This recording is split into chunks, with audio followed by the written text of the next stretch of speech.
परमेश्वर के महान नाम की स्तुति हो। आप सबको एक और बार फिर से होप एजी कलीसिया में स्वागत करते हैं। आइए अपनी आंखों को बंद करके अपने सरों को झुका के उस जीवित परमेश्वर की आराधना करें, उस परमेश्वर की स्तुति करें। और आज हम तेरे धन्यवाद देते हैं परमेश्वर, आज के दिन में परमेश्वर आप हमें अपने चरणों में लेके आए हैं। इस पवित्र दिन में परमेश्वर तेरी स्तुति और तेरी आराधना करने का सुंदर सौभाग्य दिया है। राजा, तूने हमारे लिए परमेश्वर क्या कुछ नहीं किया है। तू हमसे कितना अत्यंत प्रेम करता है, हमारा ख्याल रखता है, हमारे दिल की हर एक बातों को जानने वाला परमेश्वर है। राजा, हम प्रार्थना करते हैं जब हम तेरी आराधना करें, तेरी स्तुति करें, तेरे नाम को ऊंचा उठाएं, तो हमारे मध्य में आ जा परमेश्वर। जैसे कि तेरे वचन में लिखा है, जहाँ पे 2 या 3 लोग मेरे नाम से इकट्ठा होते हैं, मैं उनके मध्य में मौजूद हूँ। हम धन्यवाद देते हैं परमेश्वर, इस पूरे हफ्ता आपने परमेश्वर हमें संभाला है, हमें भला चंगा रखा है, हमारी सारी जरूरतों को आपने पूरी की है। राजा, हमारे हर एक चीजों का ख्याल रखा है। वो परमेश्वर, इस संसार में, इस देश में अनेक दुर्घटनाएं हो रही हैं, अनेक एक्सीडेंट हो रहे हैं, अनेक लोग अस्पताल में परमेश्वर पीड़ित हैं, लेकिन तूने हमें भला चंगा रखा है। अपने कलीसिया में आने का ये सुंदर अवसर दिया, हम तेरा धन्यवाद देते हैं। राजा, आपकी भलाइयाँ हमारे जीवन में अनगिनत हैं, आपके उपकार हमारे जीवन में अनगिनत हैं। परमेश्वर, आप ना बदलने वाले परमेश्वर हैं। ये संसार बदल जाए, इस संसार की हालात बदल जाए, इस संसार के लोग और रिश्ते बदल जाते हैं, लेकिन तेरा वचन परमेश्वर ना बदलने वाला वचन है। तेरा वचन जीवित है परमेश्वर, तेरे वचन में परमेश्वर ताकत है। राजा, आज सुबह के समय में परमेश्वर उस यीशु नासरी के नाम को परमेश्वर ऊंचा उठाने के लिए सहायता कर, उस परमेश्वर की स्तुति और आराधना करने के लिए सहायता कर। तालियां बजा के परमेश्वर, पवित्र आत्मा तेरी उपस्थिति में भर के तेरी आराधना करने के लिए सहायता कर। राजा, जितने भी भाई बहन लोग हमारे साथ मिलके इस ऑनलाइन हिंदी आराधना में भागी हैं, उन्हें आशीष दे। राजा, उन्हें बरकत दे परमेश्वर, उनके साथ रहे परमेश्वर। हम सबको परमेश्वर तेरी आराधना करने के लिए सहायता कर, तेरे नाम को ऊंचा उठाने के लिए सहायता कर। राजा, जब हम गीतों को गाएं राजा, वो परमेश्वर हर एक पंक्तियों के अर्थ को समझते हुए परमेश्वर गीत को गाने के लिए सहायता कर। राजा, आत्मा और सच्चाई के साथ तेरी आराधना करने के लिए सहायता कर परमेश्वर। डरते हुए, कांपते हुए परमेश्वर तेरी आराधना करने के लिए सहायता कर। राजा, हमने ऐसा कोई भी परमेश्वर कार्य नहीं किया है कि हम जीवित रहें, लेकिन परमेश्वर तेरी करुणा हमारे जीवन में है। राजा, तेरी करुणा परमेश्वर और अनुग्रह के कारण हम परमेश्वर जीवित हैं। हम इस वक्त तेरी आराधना कर रहे हैं। राजा, इस पूरी आराधना में आपकी उपस्थिति चाहिए। पवित्र आत्मा, आप हमारी अगुवाई कीजिए। हमारा दिल, दिमाग परमेश्वर, हमारी सोच सब आपकी उपस्थिति में लगी रहने के लिए सहायता कर। सारा आदर और महिमा हम आपको देते हैं, परमेश्वर के पवित्र नाम से मांगते हैं, आमीन। परमेश्वर के महान नाम की स्तुति हो। आप सबको एक और बार फिर से इस हिंदी आराधना में स्वागत करते हैं। परमेश्वर ने इस इतवार के दिन में ये सुंदर सौभाग्य दिया है कि आप सबको इस ऑनलाइन माध्यम से आपके बीच में आके इस आराधना को शुरू करके कुछ गीतों को गा के परमेश्वर के नाम को हम ऊंचा करने वाले हैं। इस गीत को गाएंगे, एक आग हर दिल में हमको जलाना है, भटके हुए जीवन को प्रभु से मिलाना है।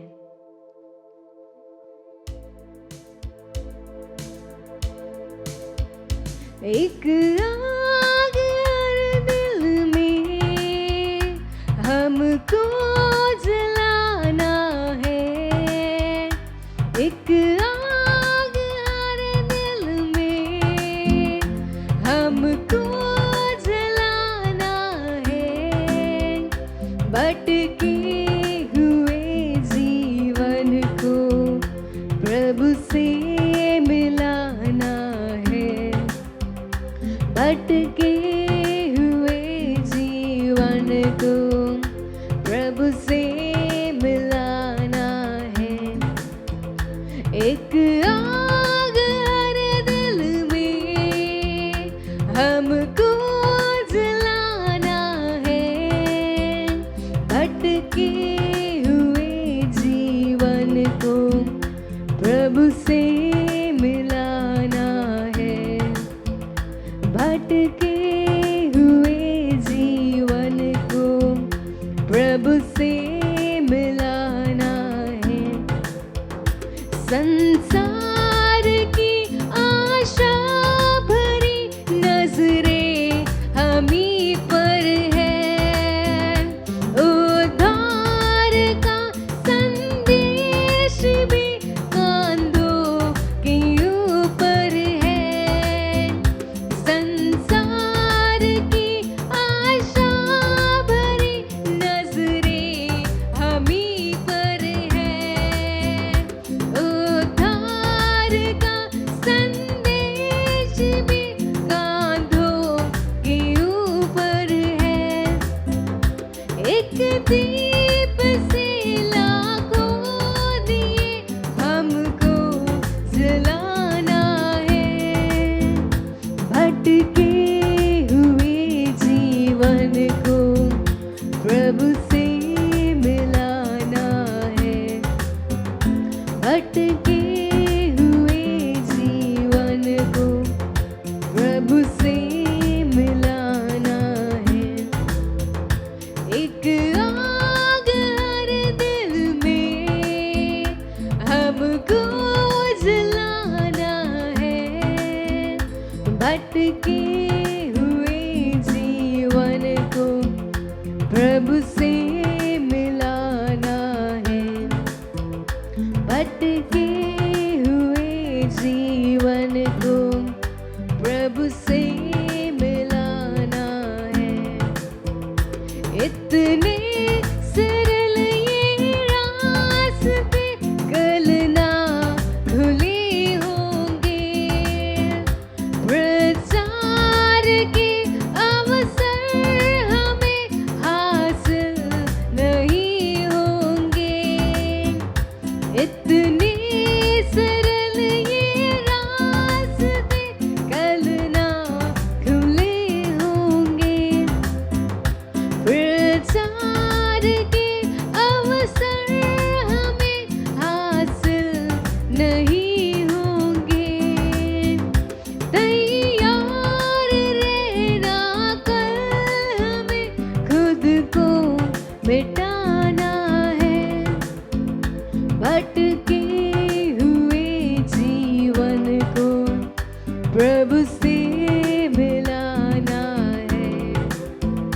भटके हुए जीवन को प्रभु से मिलाना है। एक आग हर दिल में हमको जलाना है। एक आग हर दिल में हमको जलाना है। भटके हुए जीवन को प्रभु से मिलाना है।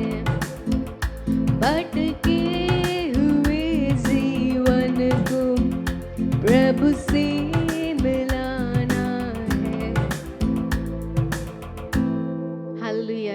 इस गीत की एक एक पंक्तियों में कितना ज़्यादा अर्थ है कि हमारे जीवन में एक आग होनी चाहिए ताकि हम सब जो परमेश्वर को जानते हैं, जो परमेश्वर के वचन पे चलते हैं, वो लोग अनेक आत्माएं जो नरक की ओर जा रही हैं, अनेक आत्माएं जो भटकी हुई हैं, जो उस मार्ग और सत्य और जीवित परमेश्वर को नहीं जानती हैं, उन्हें राह दिखाना है।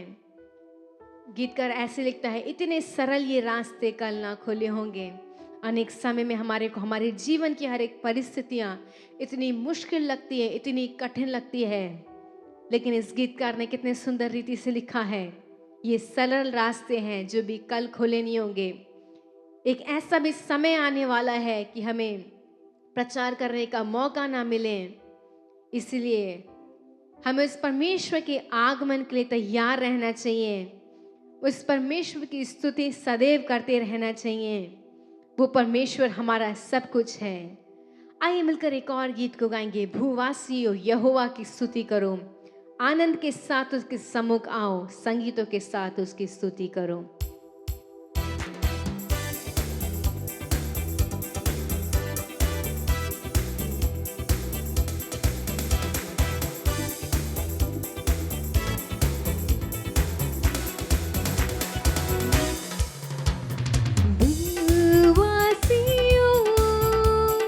यहोवा की स्तुति करो, भूवासियों यहोवा की स्तुति करो, भूवासियों यहोवा की स्तुति करो, भूवासियों यहोवा की स्तुति करो, आनंद के साथ उसके सम्मुख आओ, संगीतों के साथ उसकी स्तुति करो, आनंद के साथ उसके सम्मुख आओ, संगीतों के साथ उसकी स्तुति करो। वो कितना अच्छा है, दया उसकी सदा है, वो कैसा भला है, स्तुति उसकी सदा है। वो कितना अच्छा है, दया उसकी सदा है, वो कैसा भला है, स्तुति उसकी सदा है। भूवासियों यहोवा की स्तुति करो, भूवासियों यहोवा की स्तुति करो। यहोवा ही है विश्वास के योग्य, हमारा वो सृजनहार। यहोवा ही है विश्वास के योग्य, हमारा वो सृजनहार। वो हमारा पिता, हम उसकी संतान, उसकी स्तुति करो। वो हमारा पिता, हम उसकी संतान, उसकी स्तुति करो। वो कितना अच्छा है, दया उसकी सदा है, वो कैसा भला है, स्तुति उसकी सदा है। वो कितना अच्छा है, दया उसकी सदा है, वो कैसा भला है, स्तुति उसकी सदा है। भूवासियों यहोवा की स्तुति करो, भूवासियों यहोवा की स्तुति करो। यहोवा ही है परमेश्वर, निश्चय ये जानो। यहोवा ही है परमेश्वर, निश्चय ये जानो। वो अच्छा चरवाहा, हम उसकी भेड़े हैं, उसकी स्तुति करो। वो अच्छा चरवाहा, हम उसकी भेड़े हैं, उसकी स्तुति करो।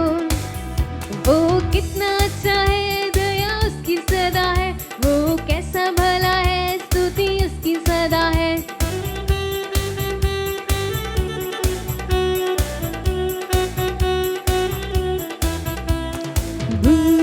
भूवासियों यहोवा की स्तुति करो, भूवासियों यहोवा की स्तुति करो। भूवासियों यहोवा की स्तुति करो, भूवासियों यहोवा की स्तुति करो। वो कितना अच्छा है, दया उसकी सदा है, वो कैसा भला है, स्तुति उसकी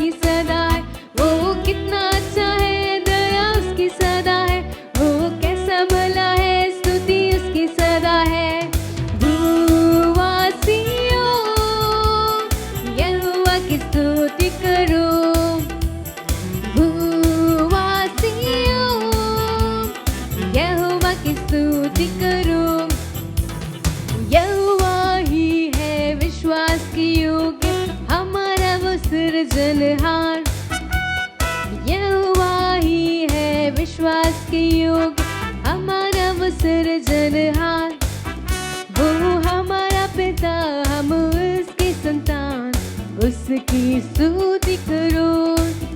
वो हमारा पिता, हम उसके संतान, उसकी स्तुति करो। वो कितना अच्छा है, दया उसकी सदा है, वो कैसा भला है, स्तुति उसकी सदा है। वो कितना अच्छा है, दया उसकी सदा है, वो कैसा भला है, स्तुति उसकी सदा है। वो कितना अच्छा है, दया उसकी सदा है, वो कैसा भला है, स्तुति उसकी सदा है। वो कितना अच्छा है, दया उसकी सदा है, वो कैसा भला है, स्तुति उसकी सदा है। भूवासियों, यहोवा की स्तुति करो। भूवासियों, यहोवा की स्तुति करो। भूवासियों, यहोवा की स्तुति करो। भूवासियों, यहोवा की स्तुति करो। भूवासियों, यहोवा की स्तुति करो। भूवासियों, यहोवा की स्तुति करो। भूवासियों, यहोवा की स्तुति करो। भूवासियों, यहोवा की स्तुति करो।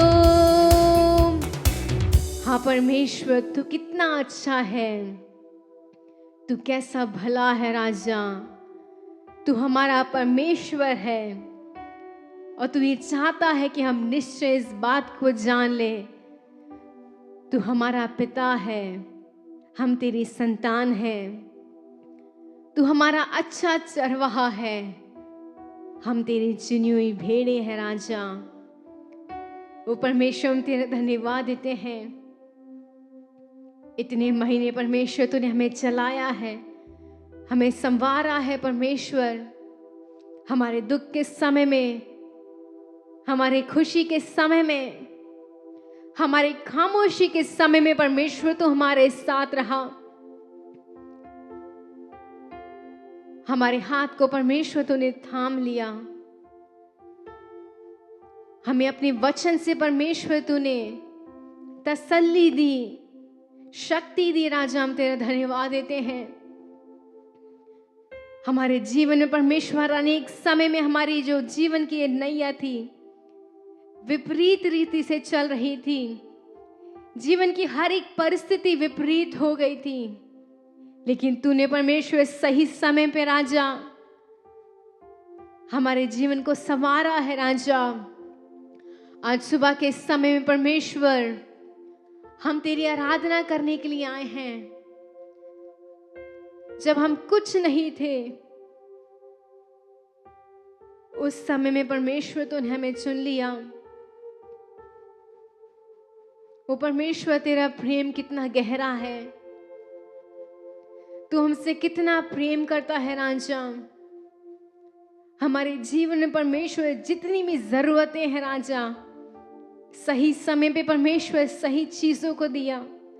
सही समय पे परमेश्वर तूने सही लोगों को हमारे जीवन में लेके आया। सही समय पे परमेश्वर तूने हमारे जीवन से उन लोगों को हटाया राजा जो हमें ठेस पहुंचाते थे, जो हमारी आत्मिक जीवन में परमेश्वर एक कांटे के नाई थे। वो परमेश्वर, इस जीवन को हम तेरे हाथों में समर्पित करते हैं राजा। तेरे प्रेम के लिए हम तेरा धन्यवाद देते हैं राजा। तेरी स्तुति करते हैं परमेश्वर।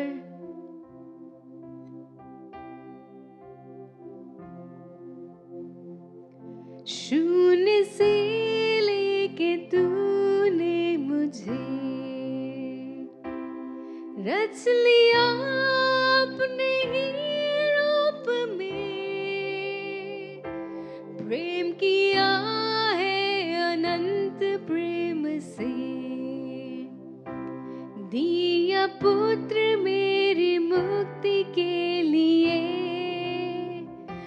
अनोखा प्यार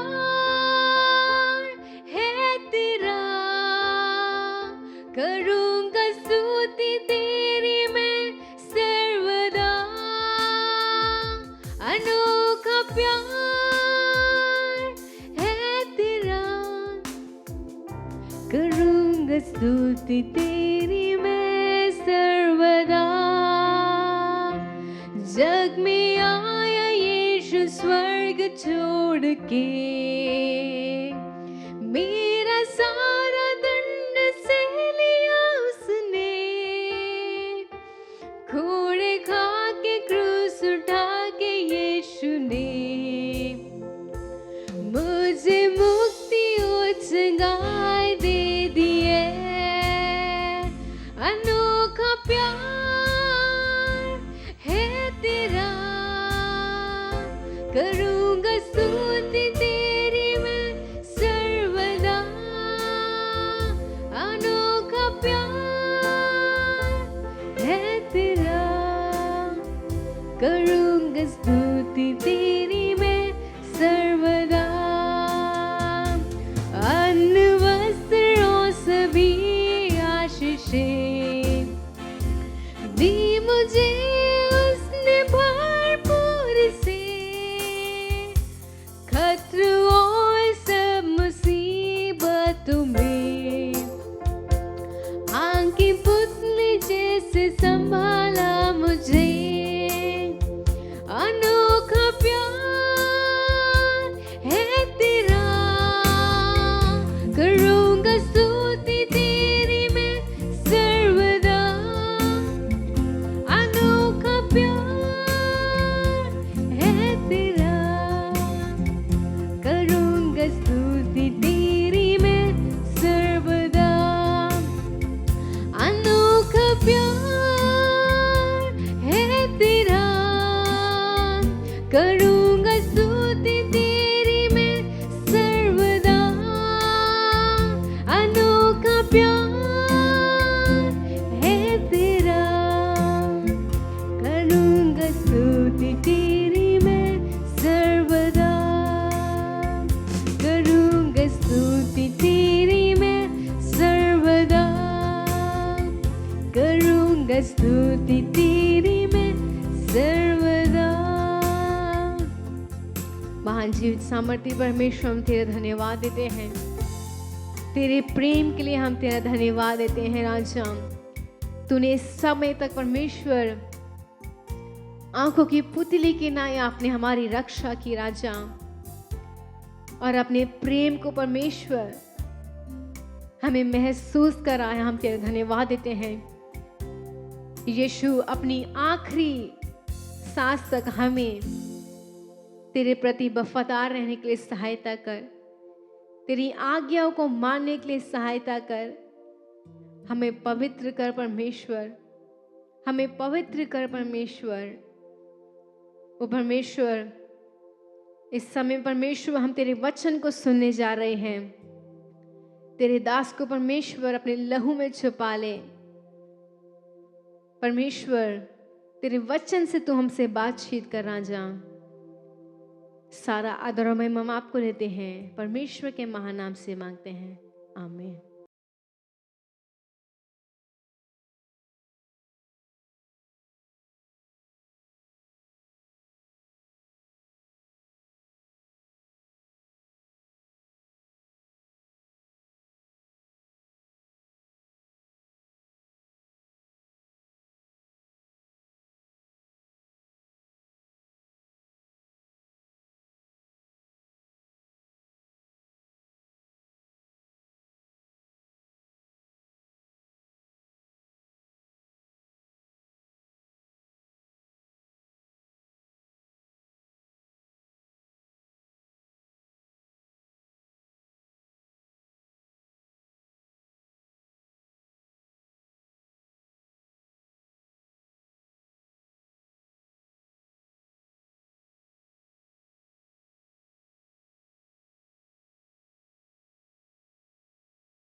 जय मसीह की।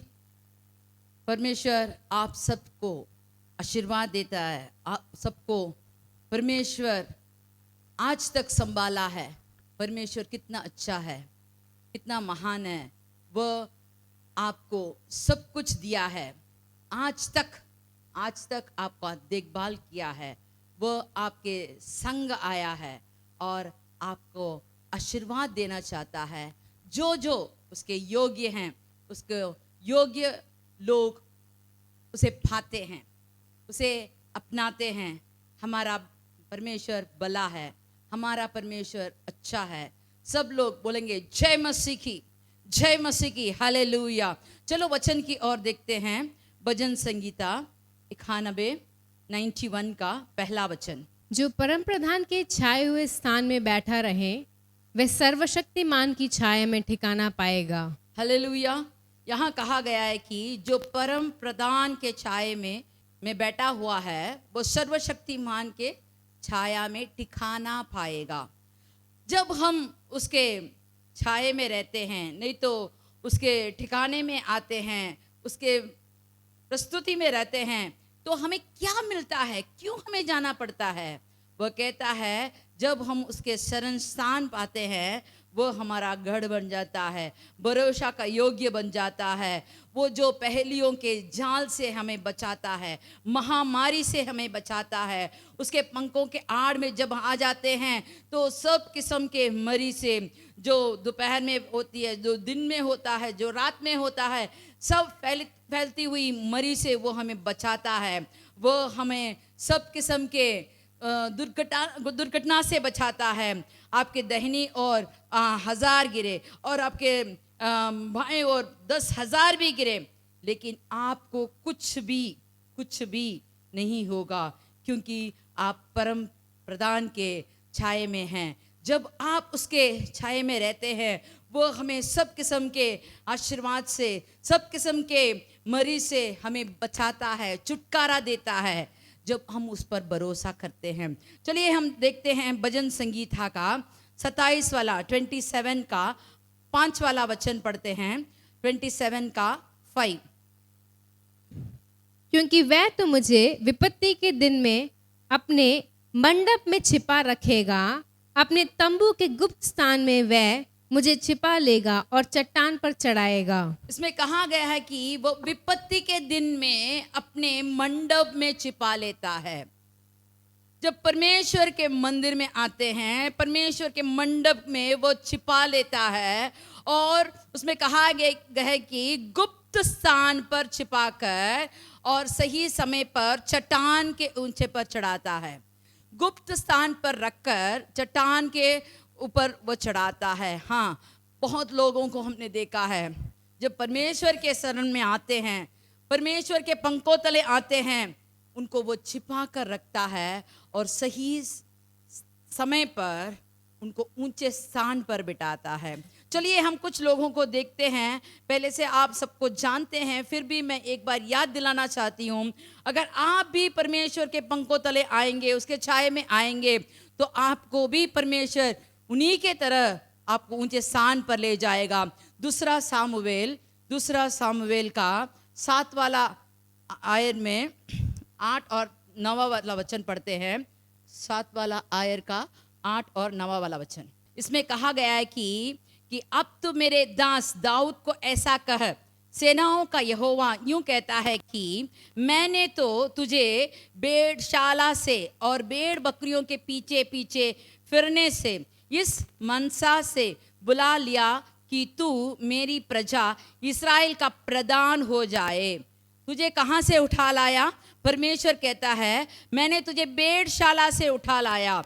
भेड़ बकरियों के पीछे से जब तू जा रहा था, मैंने वहाँ से तुझे उठाकर इस्राएल के प्रधान बनने के लिए, उनके ऊपर और राजा बनाने के लिए मैं तुझे ले आया हूँ। और जहाँ कहीं तू आया गया, वहाँ मैं तेरे संग रहा और तेरे समस्त शत्रुओं का तेरा सामने से नाश किया। और फिर मैंने नाम को पृथ्वी पर बड़े बड़े लोगों के नामों के समान महान कर दूंगा। देखो यहाँ कहा गया है कि मैंने तुझे भेड़शाला से उठाया और मैंने तुझे प्रधान बना दिया। किसके? इस्राएल लोगों के ऊपर स्थान पर राजा बना दिया है। कैसे, क्यों बनाया और तू कैसा बना, इसके बारे में जब देखते हैं तो परमेश्वर कहता है मैं तेरे संग था, समस्त शत्रुओं को तेरे सामने से मैंने नाश किया, मैंने तुझे ऊंचे स्थान दिया, मैंने तेरा का नाम ऊंचा कर दिया, सब बड़े लोगों के समान तेरा नाम बढ़ा दिया। कहां से उठाया? भेड़शाला से।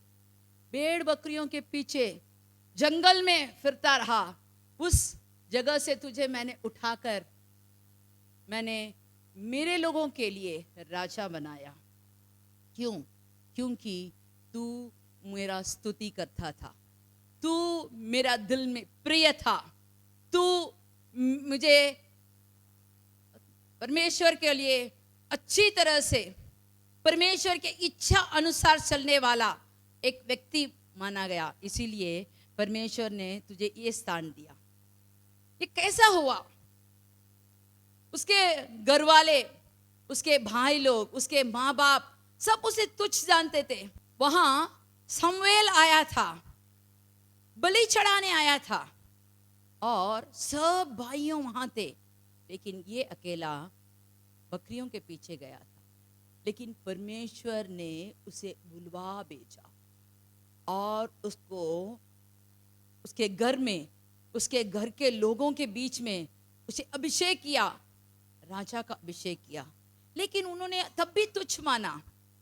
देखते हैं पहला शमूएल 17 वाला वचन में जब हम देखेंगे, पहला शमूएल 17 वाला आयर में जब देखते हैं कि वहां गोलियात आया और गोलियात ने क्या किया? ललकारा और सेना,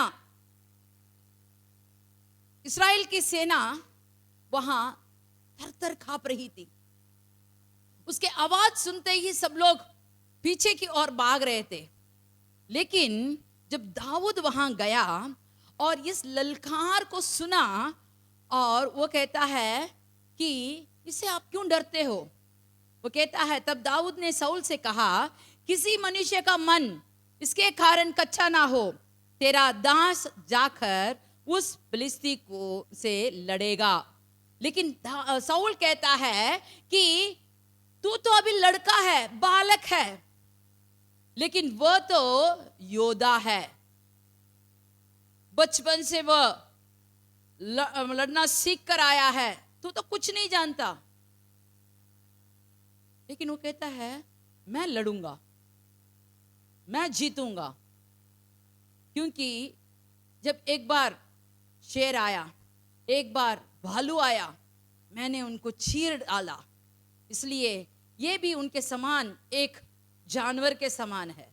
लेकिन शाऊल ने कहा, तेरे पास तो कुछ है ही नहीं, हथियार है ही नहीं, तेरे पास युद्ध का वस्त्र नहीं है, तो मेरा वस्त्र पहन लो। लेकिन उसने कहा ये सब इनसे नहीं होगा।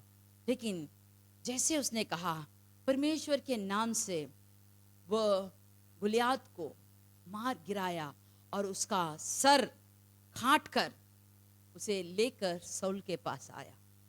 तब शाऊल इसके बारे में पूछताछ करता है कि ये कौन है। तो वहां शाऊल ने उसे पूछा, हे जवान, तू किसका पुत्र है? मैं तेरे दास बेतलहम वासी यिशै का पुत्र हूं। तो यहां दाऊद अपने को दीन करके कहता है, मैं तुम्हारा दास हूं, तुम्हारे राज्य का एक घर के दास का एक छोटा सा बालक हूं। लेकिन शाऊल उससे डरा। 18 वाला आयर में 12 वाला वचन जब पढ़ते हैं तो उसमें मालूम होगा, शाऊल दाऊद से डरा करता था, क्योंकि यहोवा दाऊद के साथ था और शाऊल के पास से अलग हो गया था। जब परमेश्वर हमारे संग है, जब परमेश्वर के छाये में हम हैं, जब परमेश्वर के गुप्त स्थान पर हम रहते हैं, तो हमें किसी चीज के लिए डरने की जरूरत नहीं है। वो कितना भी बड़ा शत्रु हो, कितना भी बड़ा महामारी हो, कितना भी बड़ा आपके लिए कर्ज हो, आपको डरने की जरूरत नहीं है, क्योंकि आप परमेश्वर के पंखों तले आए हैं, उसके शरण स्थान पर आए हैं। जब आप उसके इच्छा अनुसार उसके बात मानकर करोगे तो परमेश्वर आपको ऊंचे चट्टान पर बिठाएगा। लेकिन हमें उसकी मनमर्जी करनी चाहिए, जैसा परमेश्वर कहता है उसकी मनमर्जी करनी चाहिए, उसके इच्छा अनुसार करना चाहिए। उसने हमें जैसे सिखाता है वैसे हमें करना चाहिए। दाऊद हर बार पूछता था, मैं क्या करूं, युद्ध में जाऊं या ना जाऊं, मुझे जीत मिलेगा या ना मिलेगा, क्या मैं इसका पीछा करूं या ना करूं, सब कुछ पूछ पूछ कर करता था। जैसे परमेश्वर ने कहा वैसे उसने किया और उसको जीत मिली। यहाँ परमेश्वर कहता है, मैंने तेरे सामने जाकर तेरे शत्रुओं को मैंने नाश किया है और मैंने तेरे को ये ऊंचा पद दिया है। अगर हम उसके संग रहेंगे और परमेश्वर हमारे संग रहेगा तो हमें किसी भी चीज के लिए डरने की जरूरत नहीं है। तो विपत्ति के दिन वो हमें अपने मंडप में छिपाकर, अपने गुप्त स्थान में छिपाकर हमें चट्टान पर बिठाएगा। यूसुफ के बारे में हम जानते हैं, यूसुफ भी अपने घर में छोटा लड़का था, लेकिन एक बार क्या हुआ, उत्पत्ति के किताब 37 का 5, उत्पत्ति के किताब 37 का 5। और यूसुफ ने एक स्वप्न देखा हाँ और अपने भाइयों से उसका वर्णन किया। हाँ, तब वे उससे और भी देश करने लगे। देखो यहाँ उसने एक स्वप्न देखा और उसके बारे में वर्णन किया और उसके भाई लोग उसे द्वेष करने लगे, उसे इतना क्रोधित थे, उसे मार डालने की कोशिश की, उसे घात कर देना चाहते थे। उसका सपना कैसे पूरा होगा देखेंगे। उसके माँ बाप भी उसे थोड़ा चिड़चिड़ थे, क्या हम भी तेरे पैर में गिरेंगे। लेकिन ये बालक, इसको कुछ भी समझ में नहीं आया। मैंने तो स्वप्न देखा, उस स्वप्न के बारे में बताया, इसमें मेरी क्या गलती है। लेकिन क्या हुआ, उसे मारने की जो षड्यंत्र उन्होंने रचा, उसे परमेश्वर ने उसको बचाया, गड्ढे में उसको डाला। लेकिन जिन्होंने गड्ढे में डाला उन्होंने ही उठाकर बाहर निकाला और उनके हाथ से उसे मिस्र को बेच दिया गया। उन्होंने सोचा मिस्र देश में जाएगा, वहां वो उनके वहां के लोग उसे जरूर किसी ना किसी तरह उसे मार डालेंगे। लेकिन परमेश्वर की इच्छा अनुसार और कुछ था, उसे गुप्त स्थान में छिपाकर, अपने भाइयों से, अपने घर के लोगों से उसे छिपाकर परमेश्वर ने ऊंचे स्थान पर ले जाने की इच्छा की। जब परमेश्वर हमारे ऊपर एक प्लान रखता है, उसे कोई भी उसे नष्ट नहीं कर सकता जब हम उसके संग रहते हैं। उसी उत्पत्ति के किताब में जब हम देखते हैं 39 का 3 पढ़ते हैं, उत्पत्ति का किताब 39 का 3। और यूसुफ के स्वामी ने देखा हाँ कि यहोवा उसके संग रहता है और जो काम वह करता है उसको यहोवा उसके हाथ से सफल कर देता है। देखो, वो मिस्र देश में गया और वहां पोतीबार के घर में उसे बेचा गया। पोतीबार अपने घर ले गया, उसे बंदी बना दिया, वहां काम किया। जब वो काम करता था, एक दिन में तो कुछ नहीं होगा, लेकिन दिन बढ़ते गए। जब पोतीबार ने देखा कि इसका परमेश्वर यहोवा इसके संग है और जो कुछ वो करता है वो सफल होता है, तो उसमें बहुत खुशी हो गई और अपने घर के सब सामान, सब कुछ उसने उसके हाथ कर दिया।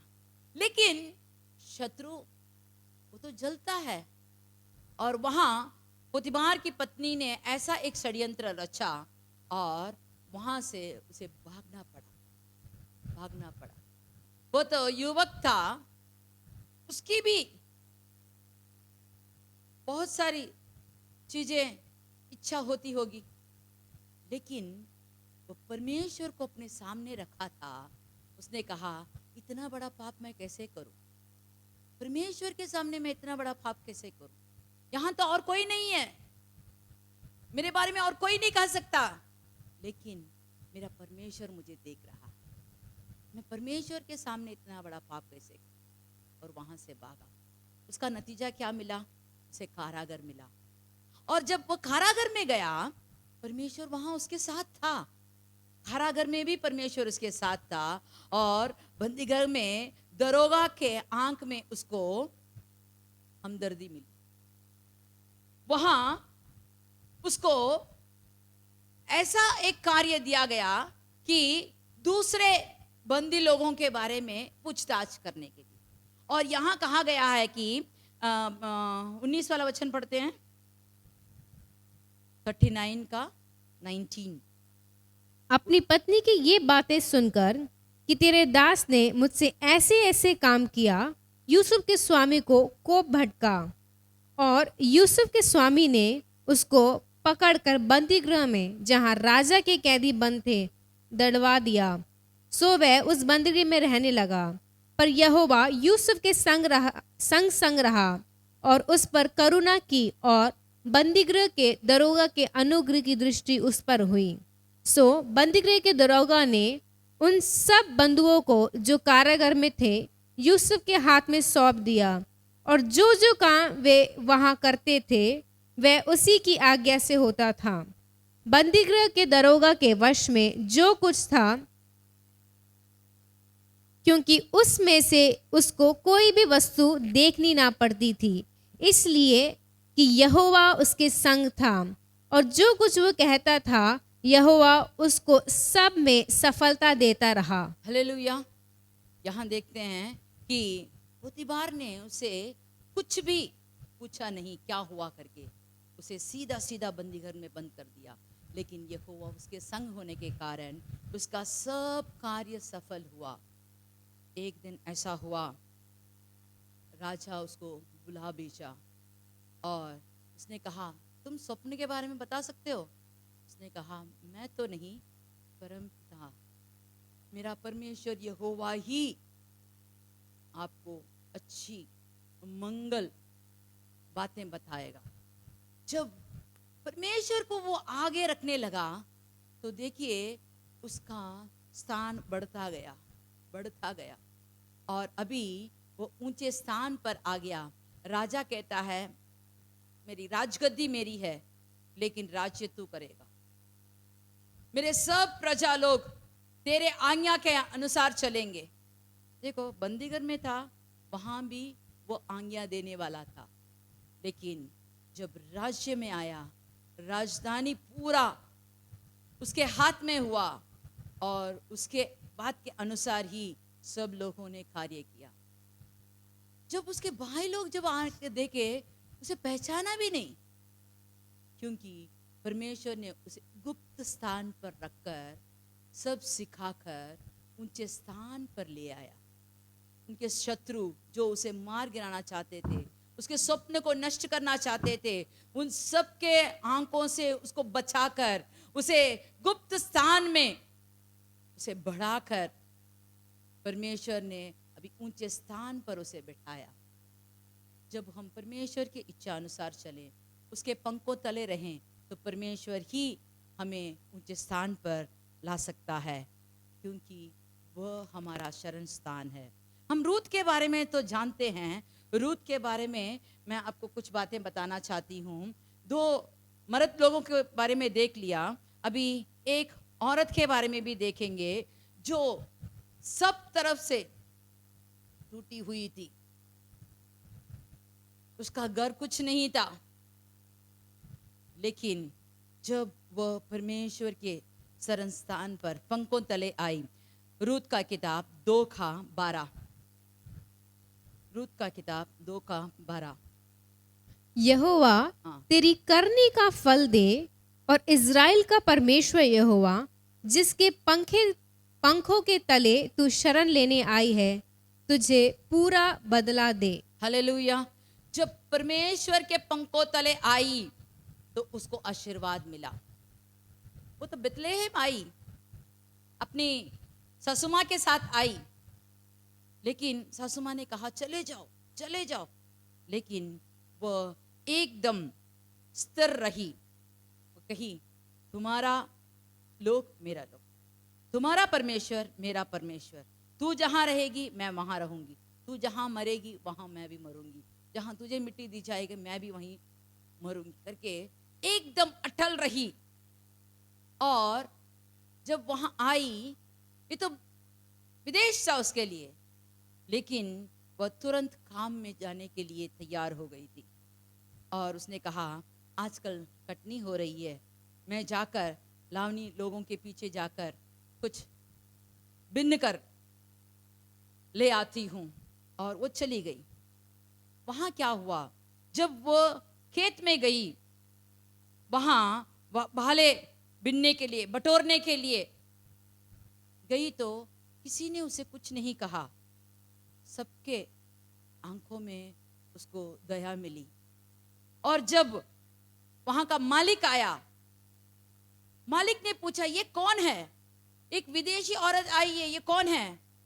उसके बारे में जब लोगों ने उसको बताया तो उसने कहा कि हे बेटी तुम आओ, प्यास बुझा लो, कुछ खाओ और अपना काम करो। ये सब देखकर वो पूछती है, दूसरा आयर खाद 10वां वाला वचन, रूत का दूसरा आयर 10वां वाला वचन। तब वे भूमि तक झुककर मुंह के बल गिरी और उससे कहने लगी, क्या कारण है कि तूने मुझ परदेशी पर अनुग्रह की दृष्टि करके मेरी सुधि ली है। बोआस ने उत्तर दिया, जो कुछ तूने पति मरने के पीछे अपनी सास से किया है, और तू किसी रीति अपने माता पिता और जन्मभूमि को छोड़कर ऐसे लोग में आई है जिनको पहले तूने जानती नहीं थी, ये सब मुझे विस्तार के साथ बताया गया है। बस इसमें कहा गया है कि तूने सब कुछ छोड़कर तू आई है। कहाँ आई है? बेतलेहम। बेतलेहम में आते समय उसको खाना मिलेगा, लेकिन जब वह परमेश्वर के पंखों तले आई, उसका जीवन बदल गया, जीवन पूरा बदल गया। हम जब चौथे आयर में 11 वाला वचन पढ़ते हैं, चौथे आयर का 11 वाला वचन पढ़ते हैं। तब फाटक के पास जितने लोग थे उन्होंने और वृद्ध लोगों से कहा, हम साक्षी हैं, ये जो स्त्री तेरे घर में आती है उसको यहोवा व इज़राइल के घराने की 2 उपजाने वाली राहेल और लिया के समान करें। हालेलुया। सब लोगों ने उसको आशीर्वाद दिया, वृद्ध लोगों ने आशीर्वाद दिया, इस औरत के द्वारा तेरा घर बसेगा, तू महान बनेगा। हाँ, परमेश्वर ने उसे महान कर दिया। सब छोड़कर आई, अपना सब कुछ छोड़ के आई। परमेश्वर ने उसे ऊंचे स्थान पर बिठाया। जब यीशु मसीह के वंशावली के बारे में लिखा गया है मत्ती रचित किताब में, तो वहां हम देखते हैं इस रूत के बारे में उसका नाम लिखा गया है। हाँ, जब हम परमेश्वर के पंखों तले आते हैं, शरण स्थान पे आते हैं, जब हमें विपत्ति होती है, तो परमेश्वर हमें अपने गुप्त स्थान पर बिठाकर, हमें छिपाकर एक सही समय पर ऊंचे स्थान पर ले आएगा। उसके शरण में आइए, उसके पंखों तले आइए, उस पर भरोसा रखिए, परमेश्वर आपको सब किस्म के आशीर्वाद से भर देगा। चलिए हम आंख बंद करके प्रार्थना करते हैं। हे परमेश्वर, हम तेरे शरण में आते हैं, तेरे मंडप में आते हैं। परमेश्वर, तेरे पंखों तले हमें छिपा लीजिए, हमें हमारे हाथों के अंदर हमें छिपा लीजिए। आपके आंख की पुतली के समान हम पर आप दया करके हमें छिपाकर सब किस्म के दुष्ट से, दुष्ट कामों से, दुष्ट लोगों से, दुष्ट क्रिया से, मरी से हमें छिपाकर हमें ऊंचे स्थान पर ले जाइए। हे परमेश्वर, हमारी स्थिति आप जानते हैं। जो भी लोग इस वचन को सुनते हैं, आप पर भरोसा रखते हैं, आपसे विनती करते हैं, सबके लिए मैं विनती करती हूँ। परमेश्वर उनकी स्तुति ले, उन पर दया कर, उनकी सब मांगे पूरा कर, ताकि वे तेरी नाम को जय जयकार करें। मसीह के नाम से मांगते हैं, आमीन। चलिए हम सब मिलकर कहेंगे, हे मेरे मन यहोवा को धन्य कर, और जो कुछ मुझ में है वो उसके पवित्र नाम को धन्य कर। हे मेरे मन यहोवा को धन्य कर, और उसके किसी भी उपकार को ना भूलना। आमीन।